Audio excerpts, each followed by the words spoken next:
All right, sports fans, how's everybody out there doing?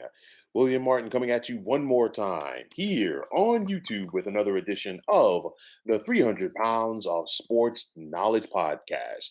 Now, as the play in tournament is wrapping down in the NBA, it's time to start looking ahead to the round of 16. And of course, I want to talk about the NBA playoffs. And tonight, I'm going to be talking about the first round in the Eastern Conference playoffs. Now, we just saw the Atlanta Hawks make a thrilling comeback victory on the road versus the Cleveland Cavaliers.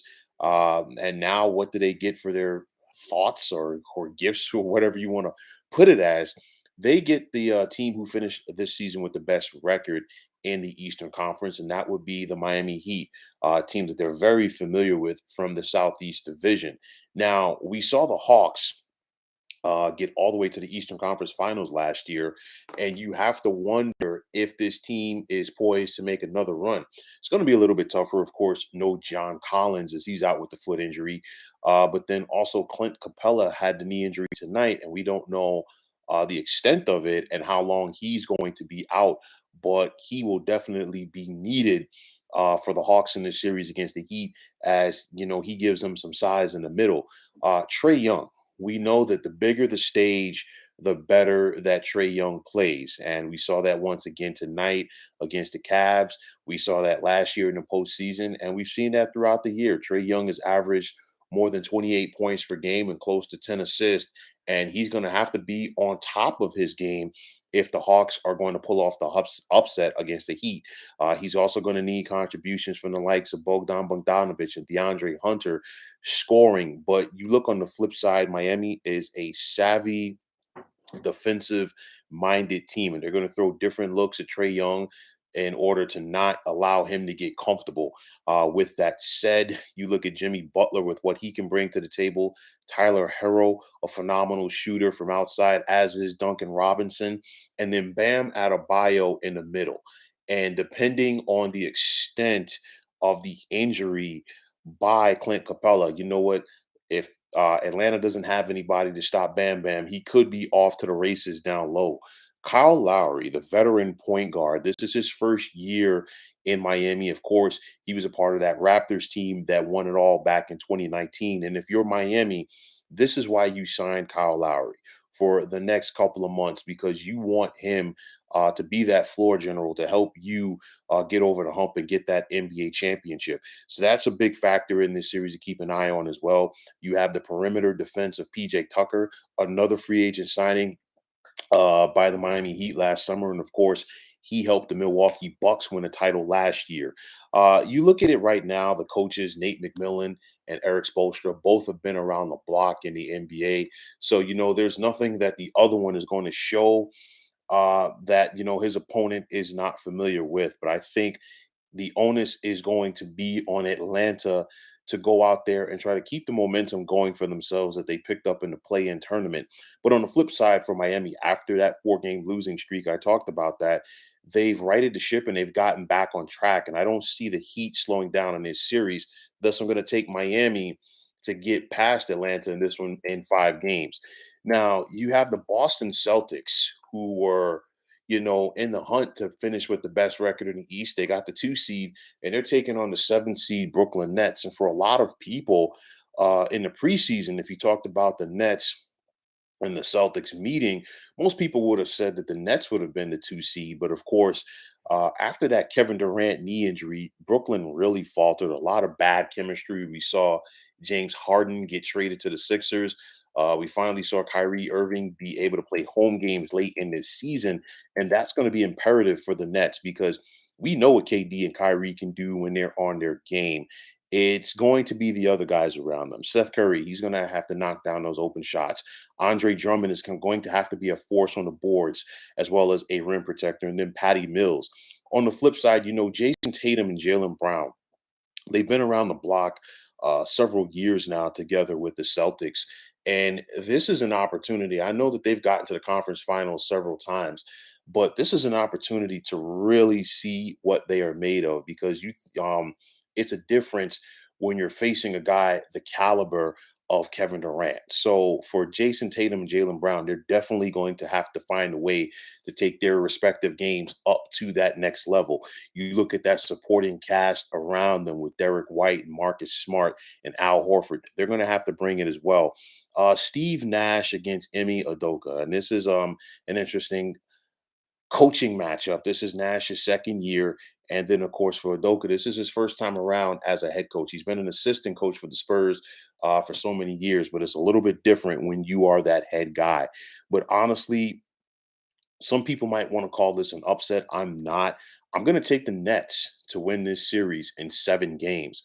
Now, you're going to have the 3 seed Milwaukee Bucks, who are also the defending NBA champions, clashing with the 6 seed Chicago Bulls. And for me, it's going to be an up battle for the Bulls in this series, especially without Lonzo Ball. When the Bulls had Lonzo Ball, DeMar DeRozan, and Zach Levine together in the first part of the season, they were clicking. But this team has just not been the same since they have not had Lonzo there. And of course, with that said, it's going to take a Herculean effort scoring wise from DeMar DeRozan to help this Bulls team get past the Bucks. Nikola Vujicic is averaging a double double this season for the Bulls, more than 17 and a half points, 11 boards.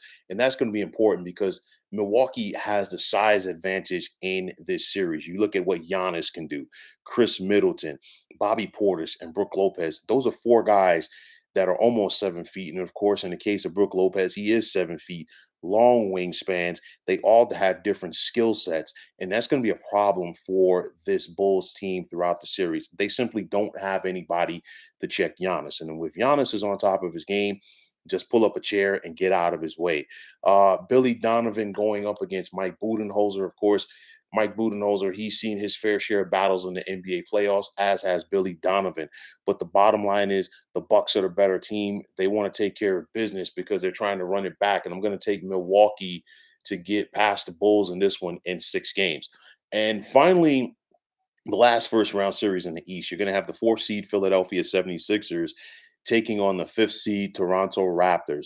And the bottom line is, should the Sixers be on upset alert? Absolutely.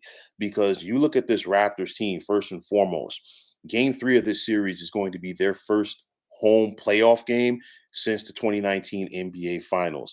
You talk about that fan base north of the border, and they are really into it. They really get behind their team. They're very knowledgeable, and they're going to be electric throughout this series for any game that is played in Toronto.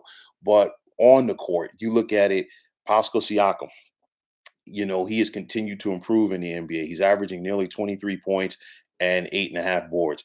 Fred Van Fleet, when he gets on, he can get on. That's the big thing. So that's going to be a key for Philly defensively to try to not allow Van Fleet to get into a rhythm in this series. You look at the likes of Gary Trent Jr., OG Anunoby, and Scotty Barnes. You got to keep them. You got to limit what they can do to you at the offensive end of the floor. The bottom line is, for Toronto, they don't have anybody to stop Joel Embiid. And this guy is a bona fide MVP candidate. And if he doesn't win the MVP, he's going to be a very close second. I'll tell you that much. This guy is averaging more than 30 and a half points per game, close to 12 boards. And Toronto simply does not have anybody to stop him in this series. But the bottom line is James Harden going to show up? And that is $1 million question, because we've seen that throughout James Harden's NBA career, is that in those key moments in the postseason, he simply is not there. So that's going to be a big thing, because Embiid is going to get his. But the bottom line is James Harden is going to have to step up. And I put the onus on this series for the Sixers on James Harden. Yes, you have Tyrese Maxey. Yes, you have Tobias Harris. But the bottom line is James Harden has to come out and play like he is capable of playing. And if he doesn't, this could be a long series for the Sixers, and it could also be a very short trip to the postseason. You look at Nick Nurse and Doc Rivers, the head coaching matchup in this one. Both of these men have won NBA championships.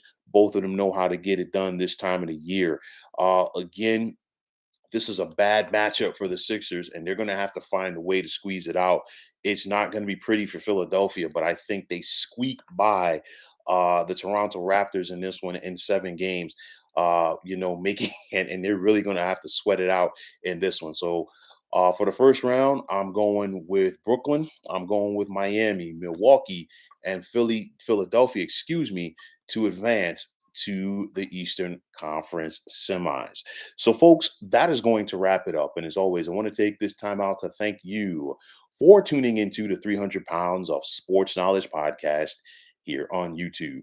Want to take the time out to thank all of you fine folks out there for tuning in. And if you have not already, please feel free to subscribe to this channel.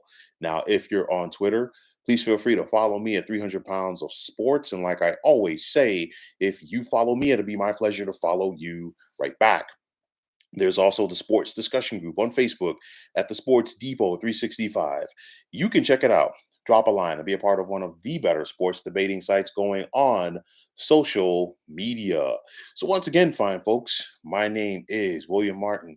I'm signing off, saying take care and have yourselves a wonderful day.